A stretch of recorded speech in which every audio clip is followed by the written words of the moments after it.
২০২৫ সনের জুলাই এবং আগস্টকে উদযাপন করার জন্য ডক্টর মোহাম্মদ ইউনূস সরকারের যখন একটা বিরাট মাস্টার প্ল্যান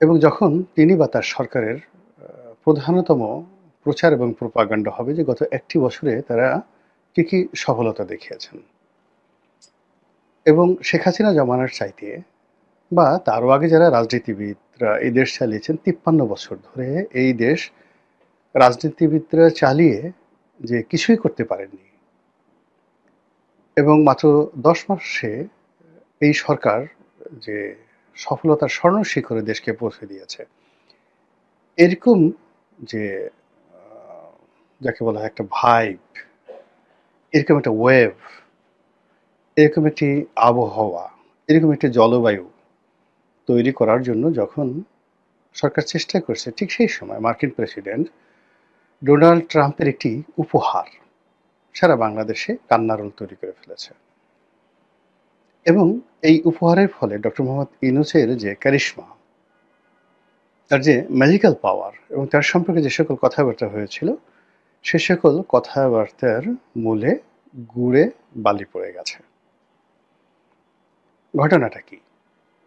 ঘটনাটা হলো মার্কিন প্রেসিডেন্ট ডোনাল্ড ট্রাম্প ক্ষমতায় এসে আমেরিকার সঙ্গে তার যে সকল বন্ধু রাষ্ট্র রয়েছে বা আমেরিকার সঙ্গে যারা ব্যবসা করে বাংলাদেশ সহ অন্যান্য দেশ, তাদের মধ্যে একটা বাণিজ্যের সমতা আনার জন্য তিনি বিভিন্ন দেশের উপরে অতিরিক্ত শুল্ক আরোপ করেছেন।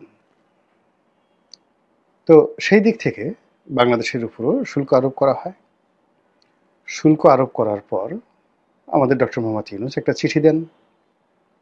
সারা দুনিয়ার অনেকেই তদবির করে আমেরিকা থেকে ডোনাল্ড ট্রাম্পকে তেল মারতে থাকে এবং আপনারা জানেন যে ডোনাল্ড ট্রাম্পের আচার আচরণ চালচলনের মধ্যে অনেকটা লুনাটিক পাগলামো রয়েছে এবং তিনি বেশ রং তামাশা করে বলেন যে বিশ্বের বড় বড় রাষ্ট্রপতি, রাষ্ট্রপ্রধান তাকে যেভাবে তোয়াজ করছেন, তদবির করছেন এবং যেভাবে তার পায়ের উপরে ঠিক এইভাবে কথাগুলো বলছেন, যেভাবে আমার পায়ের উপর পড়ে যাচ্ছে, এটা আমার খুব ভালো লাগছে। আমি যদি এরকম না করতাম তারা কি এই কাজ করতো? তো যাই হোক, পৃথিবীর অনেক রাষ্ট্র চিঠি লিখলো, আমাদের ডক্টর মোহাম্মদ ইউনূসও চিঠি লিখলেন। ঠিক ওই সময়টাতে কতগুলো কৌশলগত কারণে ডোনাল্ড ট্রাম্প বিপদে পড়লেন এবং তিনি তার এই যে শুল্ক নীতি এটি ২ মাসের জন্য তিনি বন্ধ করে রাখলেন, স্থগিত করে রাখলেন। বাংলাদেশে যারা লোকজন ডক্টর মোহাম্মদ ইউনূসের ভক্ত তারা বললেন যে দেখো দেখো দেখো আমাদের ইউনূস সাহেবের কি জিল্লত, তার কি নুরানি জিল্লত, তিনি বাংলাদেশ থেকে নূর চালান করেছেন আর অমনি ওটা আমেরিকাতে গিয়ে জ্যোৎস্না তৈরি করে ফেলেছে এবং তিনি এখান থেকে যে নূরের জিল্লতি, সেই জিল্লতির তীর মেরেছেন ওটি ডোনাল্ড ট্রাম্পের হৃদয়ে গিয়ে এমন তোলপাড় তৈরি করেছে যে তিনি ডক্টর মোহাম্মদ ইউনূসের সেই চিঠির সম্মান জানাতে বাধ্য হয়েছেন এবং ডক্টর মোহাম্মদ ইউনূসের সম্মানে কেবল বাংলাদেশ নয় সারা দুনিয়াতে তিনি এই ২ মাসের জন্য পুরো প্রকল্প বন্ধ করে দিয়েছেন। ভালো কথা, আমরা খুব খুশি এবং ২ মাসের জন্য হলেও তো আমরা এরকম একটা আযাব থেকে রক্ষা পেয়েছি, ভালো কথা। তো এই সময়টিতে বিশ্বের অনেকগুলো দেশ তাদের সাধ্যমতো চেষ্টা করেছে এই শুল্ক কমানোর জন্য। বাংলাদেশের জন্য আমরা যে রপ্তানি করি আমেরিকাতে আমাদের যে পণ্য, আমাদের একমাত্র প্রতিদ্বন্দ্বী হলো ভিয়েতনাম। তো এখানে চীনের শুল্ক কত হলো, ভারতের শুল্ক কত হলো, পাকিস্তানের কত হলো, এটা আসলে আমাদের জন্য কোনো ম্যাটার করে না। আমরা আমেরিকাতে খুব বেশি পণ্য এক্সপোর্ট করি না। $8 বিলিয়ন রপ্তানি আমরা করি আমেরিকাতে এবং একক দেশ হিসেবে আমেরিকা এই গার্মেন্টস রপ্তানির জন্য ১ নম্বর। আমাদের দেশের গার্মেন্টস শিল্প এমনি অনেক দিন ধরে ধুঁকে ধুঁকে মরছে এবং এই যে গার্মেন্টসের যে ব্যবসা পদ্ধতি সিএম মানে কাটিং অ্যান্ড ম্যানুফ্যাকচারিং, মানে আমেরিকান যারা বায়ার আছে বা বিশ্বের যারা বায়ার আছে তারা শুধুমাত্র আমাদের এই গার্মেন্টসগুলোকে মানে টেলারিং শপ যেভাবে আমরা ব্যবহার করি, যে দেখা গেল যে একটা টেলারিং শপে আমরা মানে কিনে দেই, যাকে বলা হয় কাপড় কিনে দেই অথবা আমাদের পছন্দ মতো কাপড় টেলারিং শপ থেকে কিনি। আর ওই টেলার একটা নির্দিষ্ট টাকার বিনিময়ে আপনাকে একটা কাপড় বানিয়ে দেয়। তো এই টেলারিং শপের যে মর্যাদা আছে তার শতভাগের 1 ভাগ মর্যাদাও আমাদের গার্মেন্টস কোম্পানিগুলোর নেই। এর কারণ হলো বিদেশি যারা বায়ার তারা কাপড় কিনে দেবে, সুতা পছন্দ করে দেবে, তারপরে বোতাম কী ধরনের হবে সেগুলো তারা পছন্দ করে দেবে, রং কী হবে এবং ওই যে ডিজাইনটা কীভাবে মানে কাটবে, কাপড় কাটবে, কীভাবে বানাবে, সেলাই করবে, একেবারে পুরো সিস্টেমটি তারা নির্ধারণ করে দেয়। তারপরে কার্টুন কেমন হবে, মানে কার্টুনের মধ্যে ওই পলিথিনের মধ্যে ঢুকিয়ে যেটাকে বলা হয় পলি কার্টুন, সেটা কেমন হবে। আবার 3-4টি গার্মেন্টসের যে সেটা শার্ট হোক, গেঞ্জি হোক বা প্যান্ট হোক, একত্রে করে একটা কার্টুন করা হবে। সেই কার্টুনটা কেমন হবে, 4 পিস 5 পিস করে। আবার সেই 5 পিস 6 পিস যে মূল কার্টুনের প্রতি ভিতরে ঢুকানো হবে বড় কার্টুন, সেই কার্টুনের ডিজাইন থেকে শুরু করে কে সাপ্লাই দিবে, দাম কত হবে, সব কিছু হবে, সেটা পুরোটাই বায়ার করে। তাহলে আমাদের দেশের যে গার্মেন্টস কোম্পানিগুলো যারা আছে তারা মূলত বায়ারের হুকুমের চাকর অনুযায়ী তাদের কাপড়ের উপরে তারা ওই কাটে আর ওটা সেলাই করে। এই শুধু এতটুকু। কিন্তু এখানে যদি পান থেকে চুন খসে, তাহলে ধরুন একটা শার্ট বা একটা প্যান্ট বানাতে খরচ হয় 100 টাকা। তো 100 টাকার মধ্যে এই যে তার যে কাটিং অ্যান্ড ম্যানুফ্যাকচারিং এই বাবদ তার খরচ মাত্র 10 টাকা। তো 10 টাকা যদি তার খরচ হয়, তার লাভ হবে কত? 1 টাকা, সর্বোচ্চ 1 টাকা, এর বেশি কেউ লাভ করতে পারে না। তাহলে সে মাল বানাচ্ছে 100 টাকার, টোটাল টাকা পাচ্ছে সে 10 টাকা। 10 টাকার মধ্যে বিদ্যুৎ বিল, অফিস ভাড়া, স্টাফ স্যালারি সব কিছু দেওয়ার পরে মালিকের যদি লাভ হয় তাহলে 1 টাকা লাভ থাকে সর্বোচ্চ। আর যদি লস হয় তাহলে তো সীমাহীন। কিন্তু যদি কোনো কারণে পান থেকে চুন খসে, তাহলে বায়ার বলে এই পুরো মাল আমি নেব না। তখন এই যে পুরো 100 টাকা, 1 টাকা লাভের জন্য পুরো 100 টাকা এই গার্মেন্টস কোম্পানির মালিককে তার দায় বহন করতে হয়। ফলে অনেক গার্মেন্টস কোম্পানি 10 বছর 15 বছর খুব সুন্দরভাবে ব্যবসা করে 1 টাকা 1 টাকা করে। কিন্তু জীবনে 1 বার বা 2 বার 3 বার সে বিভিন্নভাবে ধরা খায়। প্রথম ধরা খায় তার সেলাই ভালো হয় না, তখন বলে যে তুমি ডিসকাউন্ট দাও, 20% 40% ডিসকাউন্ট দাও।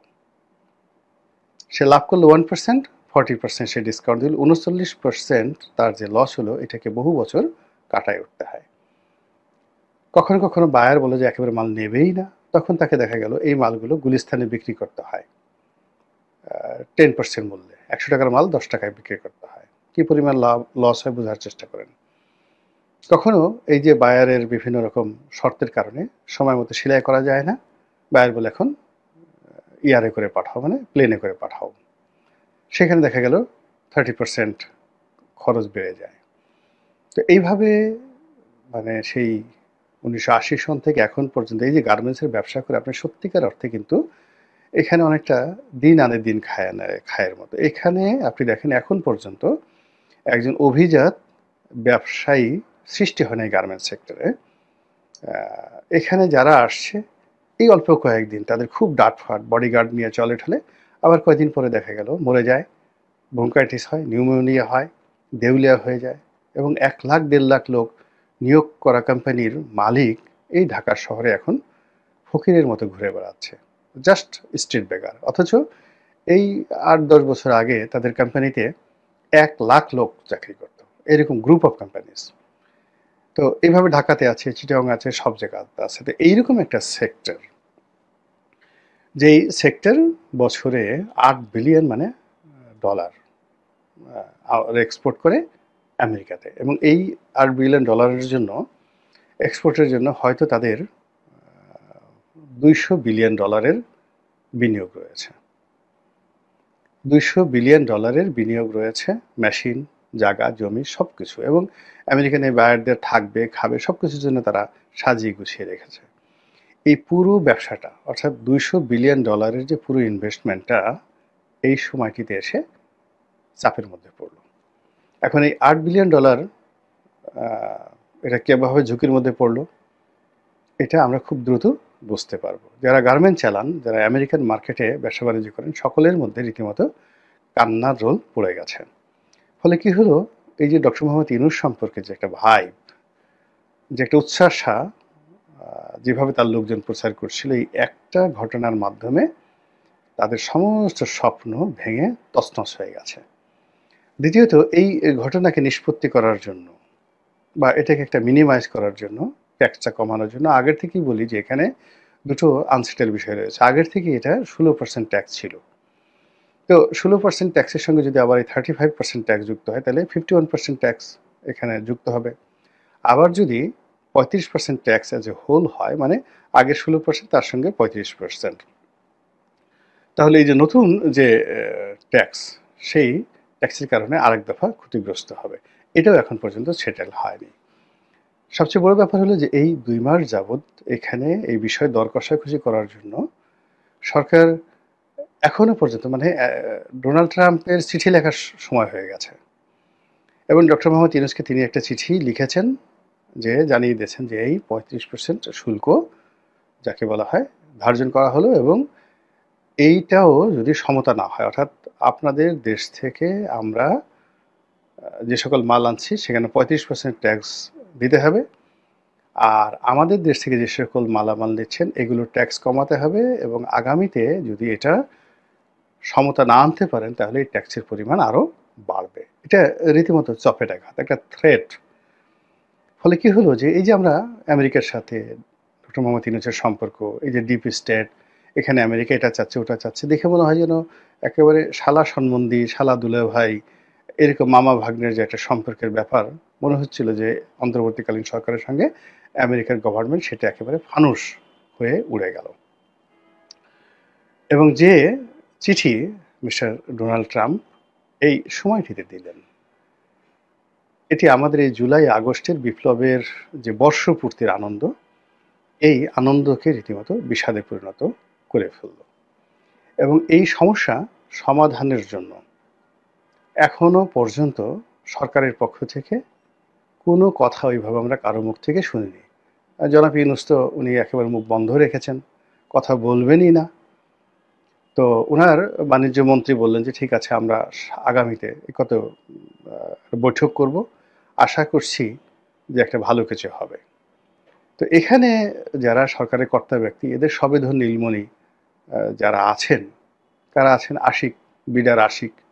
সবেদন নীলমণি আছেন সেই যে লুৎফে সিদ্দিকী, বাঁকায় বাঁকায় ইংরেজিতে কথা বলেন, তো খুব স্টাইল করে, মানে মনে হয় যেন ইংরেজি বলতে খুব কষ্ট হচ্ছে, এরকম ইংরেজি। আমি এরকম অদ্ভুত ইংরেজি শুনিনি কখনো।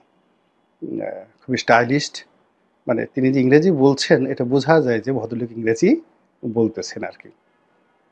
তো সেই লুৎফে সিদ্দিকী আছে, খলিলুর রহমান আছে, যিনি কিনা নিরাপত্তা উপদেষ্টা এবং আমেরিকা মানে তার পুরো নখদর্পণে। আর এখন বাণিজ্য উপদেষ্টা যাকে নেওয়া হয়েছে, তো তিনি বাংলাদেশের একজন বিশিষ্ট শিল্পপতি। তার যোগ্যতা শিল্প প্রতিষ্ঠার ব্যাপারে অনেক সুন্দর আছে, কিন্তু নেগোসিয়েশন, মানে নেগোসিয়েশনের ব্যাপারে তার যে কোনো অভিজ্ঞতা নাই, তার প্রমাণ হলো যে এই তার যে পারিবারিক বিরোধ, মানে তার শিল্প প্রতিষ্ঠান নিয়ে তার ভাইদের সাথে তার যে বিরোধ, ওটাই তিনি এখন পর্যন্ত নিষ্পত্তি করতে পারেননি। আজকে ৩-৪ বছর ধরে তারা দুই ভাই একসাথে ব্যবসা করতেন। আকিজ বশির গ্রুপ, এখন তিনি যেটা করেছেন এটা ছিল নাসির বশির গ্রুপ। তো ওই যে নাসিরের সাথে এই বশিরের যে ব্যবসায়িক দ্বন্দ্ব এবং সংঘাত, এটা তিনি নিষ্পত্তি করেননি। তো যে লোক নিজের বিরোধ এখন পর্যন্ত নিষ্পত্তি করতে পারেনি, তিনি আমেরিকার বাংলাদেশের বিরোধ নিষ্পত্তি করবেন, এটা আমি বিশ্বাস করি না। এটার জন্য আলাদা একটা যাকে বলা হয় কানেক্টিভিটি, পলিটিক্যাল অ্যাটিটিউড, আরও অনেক কিছু দরকার হয়। একটা বন্ধুত্ব সুলভ মনোভাব, লিবারেল মাইন্ড দরকার হয়।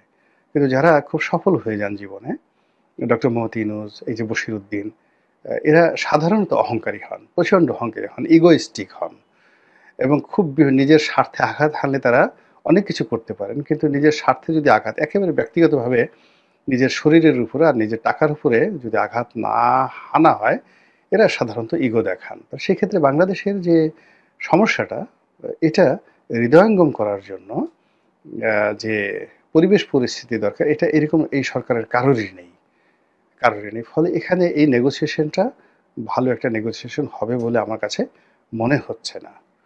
তবুও আশাবাদ ব্যক্ত করছি এবং আমি মনে প্রাণে চাচ্ছি যে এই সমস্যাটার একটা সুন্দর চমৎকার হোক এবং শত কিছুর পরেও অন্তত এই বিষয়টি যার সঙ্গে দেশের ৪০ লাখ লোকের মানুষের ভাগ্য জড়িত।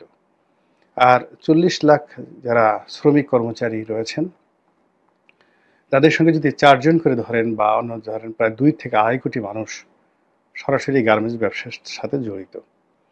কাজেই ভালো কিছু একটা হোক, ডক্টর ইউনূস সফল হন। দরকার হলে তিনি এই যে হারমোনির পুরস্কার আনার জন্য গেছেন, বিভিন্ন জায়গাতে ঘুরে ফিরে গেছেন। তিনি এই বিষয়টা নিয়ে যদি পারেন, তিনি একটু ডোনাল্ড ট্রাম্পের কাছে যান।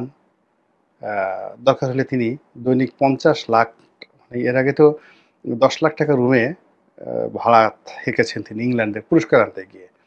কিন্তু আমাদের এই জাতির প্রয়োজনে তিনি আবার যান, দরকার হলে ৫০ লাখ টাকা প্রতিদিন রুম ভাড়া দিন তিনি। এবং সে টাকা রাষ্ট্র যদি না দেয় আমরা ব্যবসায়ীরা দেব, কিন্তু তিনি যান এবং যদি পারেন আমাদের জন্য কিছু একটা করেন।